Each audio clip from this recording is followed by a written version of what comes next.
Yo, what's up? Good morning, Chris TV. Welcome back to my channel again, guys. Today is Sunday, October 13, guys. Guys, flex ko lang yung car wash. Yung Kuwait operated car wash, guys. Meron pa ako isang bakante. Kung sino nagnanais na malagyan, kung mayroon kayong bakante na maliit lang siya, kasi siya lang yung either sidecar or yung tricycle, mga single. Mas maganda nga kung kasya yung SUV, guys, pwede naman to. Self car wash lang to, so 5 piso lang. Ayan o.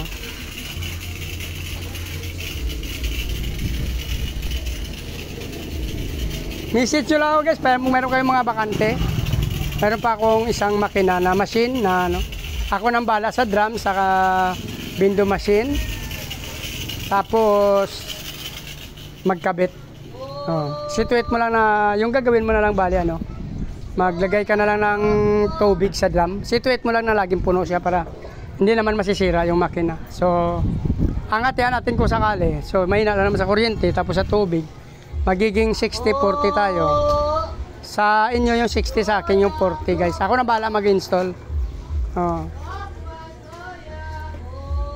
Message nyo lang ako sa sa video na to kung mayroon kayong mga extra na mga pwesto na hindi naman totally ginagamit. So extra incomes din to, guys, kasi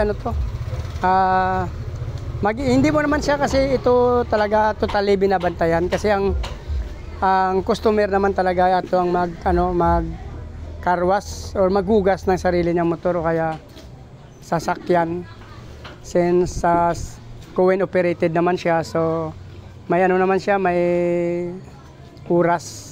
Pag na-attend niya yung oras niya, kusa siya nagmamatay, nagsya-shut off lang yung makina.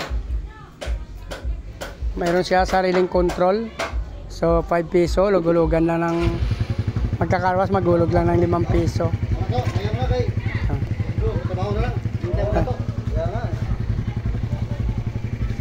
Yung ketchup. Tapos na yun siya. Kanina may dalawang rider din. So maganda to na extra income kung wala ka namang ginagawa sa may bakante ka. Kung kumita ng 2,000, di mayroon kang 1,200 sa isang buwan, pambayad din sa tubig, kuryente. Hindi naman siya matipid naman sa kuryente. Kung sakali naman na gusto mo lagyan ng submeter yung kuryente, submeter sa tubig, so ang gagawin natin dyan, ako maglalagay submeter noon, na tayo 50-50 na ang labas doon, kasi babayaran na muna natin doon sa kita. So kukunin natin yung bayad sa tubig at bayad sa kuryente before natin hatiin. So 50-50 na ang labanan doon.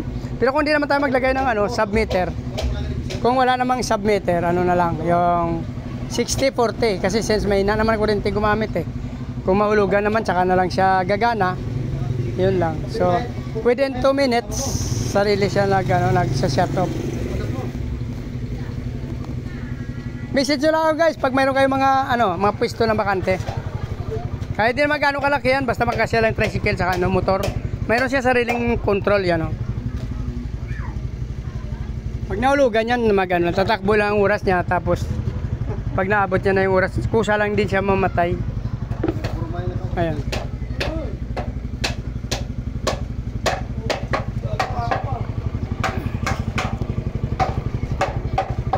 Meron pa ako isang bakante dyan, kasi na-pull out ko doon sa Bilalwis, kasi nasa looban ako, tapos may nagtayo doon sa labas. So bale, hindi na siya masyado tinangkilik, since sa looban siya.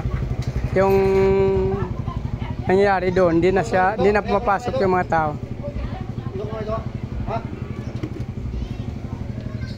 Ayan, guys, yan. Tulad yan, guys, nagkaroon ng oras. Yan.